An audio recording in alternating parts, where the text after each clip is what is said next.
And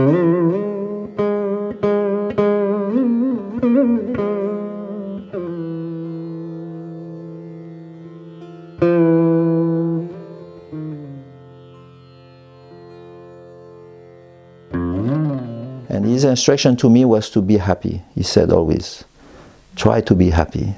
I was not so much in the beginning, but then I start to realize what means to be happy. That means you have to make the spiritual master happy, then Krishna will be happy, then automatically you become happy. So now I am happy, I can say, you know. And so all is due to his mercy. And this is what I remember today. And I try, as a baby grow up, develops, then he realized my mother gave me everything. So I owe my mother everything that I have gotten, I have, you know, realized. It's all due to mercy, a love for me. So I realized by his love, whatever I have obtained in Krishna consciousness is due to this. So I am very much indebted to him. And I think after his departure from this world, that the only real service that we can perform to make him very satisfied and happy is to follow his instructions. I go and see many devotees, advanced devotees, and take lessons from them. I hear the Harikatha and I like very much. But I don't find that this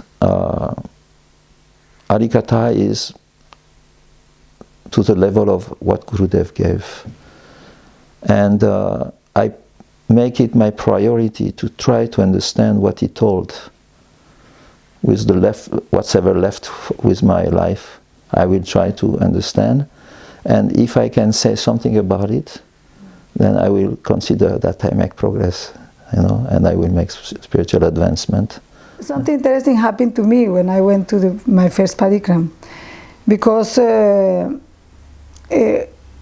when I was accustomed, because in ISKCON, people say, "Hi, you are Prabhupada disciple. Oh, Mataji, very nice, very good." And these things happen, you know, and then the people praise you, and then who don't like that? Which a conditional soul don't like to be praised and appreciate and these things. And then in the mat, nobody knew me, and nobody take any attention there, you know. And then I was thinking, oh, maybe. And then some tunes of the song different, songs different, programs different, these different things that I was accustomed. And then I started to think, oh, maybe my place is here. Maybe I had to go to Krishna Balaram Mandir. At that time the festival in Vrindavan was in Rup Sanatan Gaudiyama. It was very wonderful. Very wonderful. Small place, was full, but was very, very wonderful atmosphere.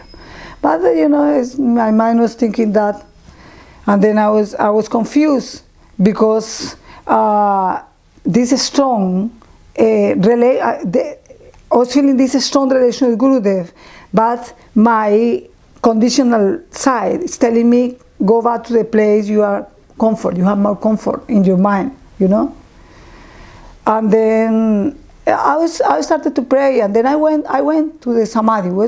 I went straight to the Samadhi one day, and then I started to pray to Srila Prabhupada in the Samadhi. Say, oh, Srila Prabhupada, what is that? Why I am confused? I know you brought me to Srila Narayana Maharaj. There's something very nice for me there. Please, what is that? Help me.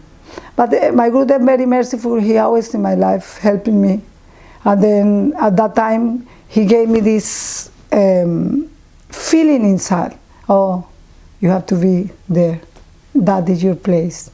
That is your place. Nobody knows you, and also you have to learn. You have to learn. This is your learning place. Yeah.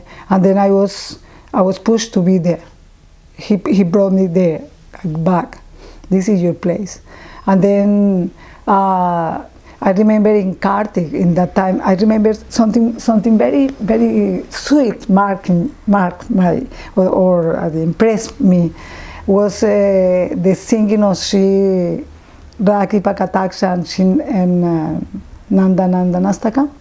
I remember being sitting there in the courtyard, on the side of the altar. Gurudev was in front, the altar was on the left, we were sitting there.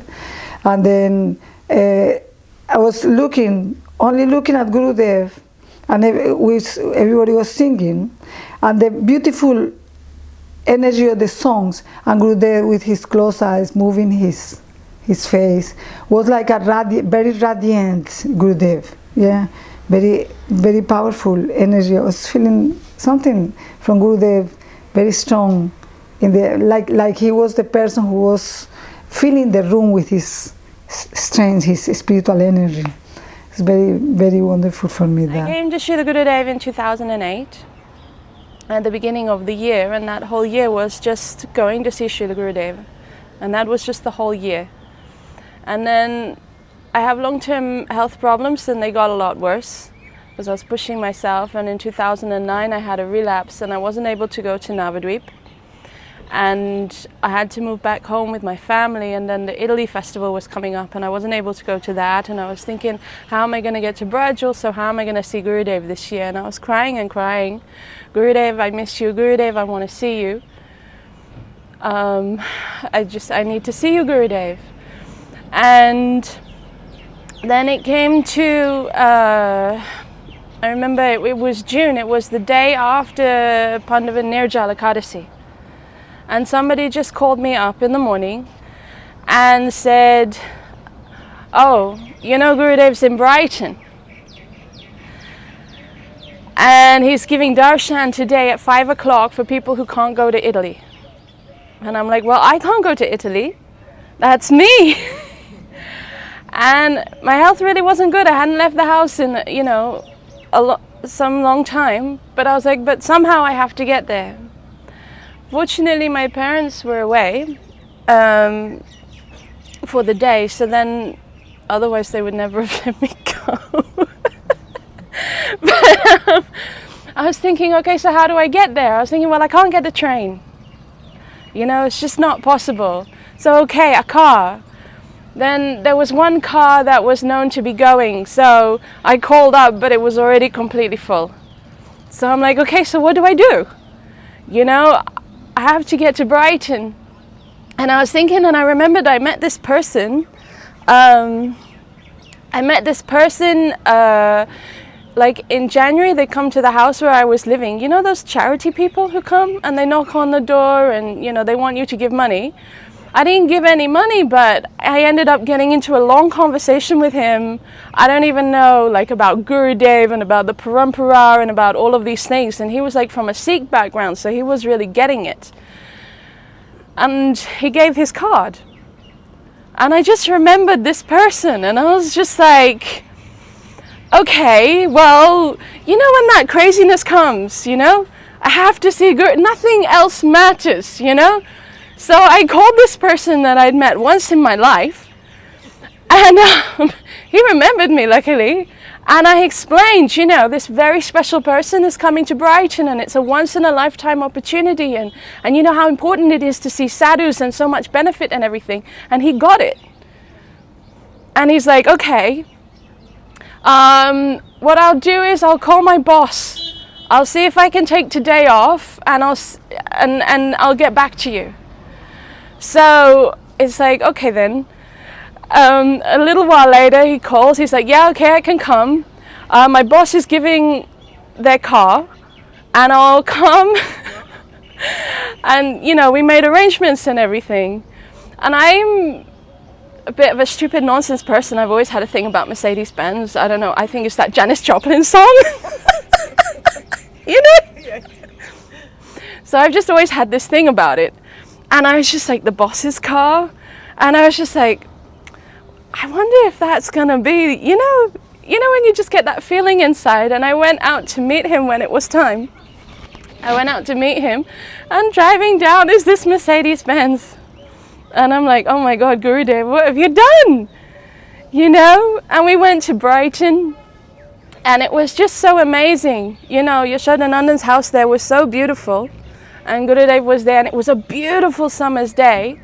And we weren't sure where to go, but because it was, you know, the windows were all open, and then you could just hear this sound of this beautiful kirtan, you know, wafting through the streets.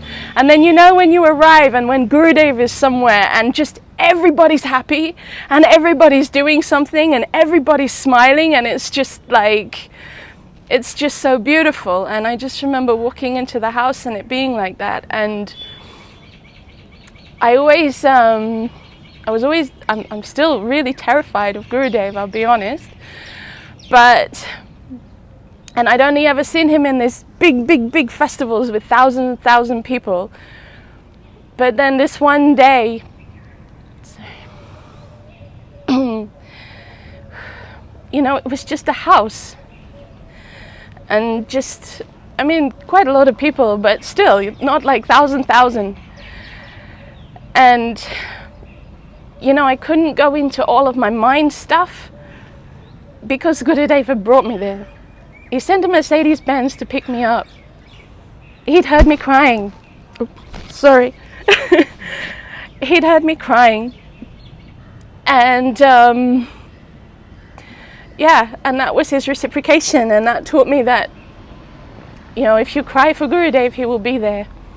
And I still remember that darshan, and it was just the most beautiful thing, and I just feel so grateful for that experience. And I think for me to remember that if I cry for Gurudev, he will be there. You know? Because none of that was possible, but he made it possible. Krishna gives him that power, so that was one really special memory for me.